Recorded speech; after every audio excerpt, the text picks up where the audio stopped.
Rumah sakit swasta di Palembang sudah menurunkan harga tes PCR COVID-19 sesuai ketentuan Kementerian Kesehatan, yaitu senilai Rp525.000. Rumah sakit menjamin tak ada penurunan kualitas tes PCR, meski saat ini masih menggunakan stok reagen lama yang dimodifikasi. Untuk hasil pemeriksaan PCR dapat diketahui maksimal 1 hari setelah pengambilan sampel. Umumnya di rumah sakit tes PCR dilakukan perusahaan, pasien rawat inap dan jalan, serta masyarakat umum. Dalam 1 hari ada 200 hingga 300 sampel yang diperiksa melalui PCR, dengan stok reagen per bulan mencapai 4.000 lebih. Kami pakai angka 525, tetapi itu maksimum. Nah, adapun untuk kerjasama, untuk yang lain-lain khusus pasti di bawah itu.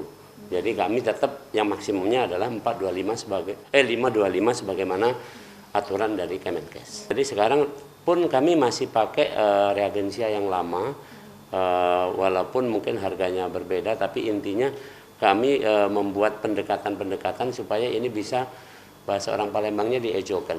Jadi artinya kami melakukan pemeriksaan yang tetap akurat dan berkualitas, namun harga juga harus sesuai dengan peraturan. Dengan penurunan harga tes PCR, diharapkan memperluas upaya tracing yang idealnya 20 dari 1 orang terkonfirmasi. Rizky Oktora, Muklas Diferensial, Purwantoro, Kompas TV, Palembang, Sumatera Selatan.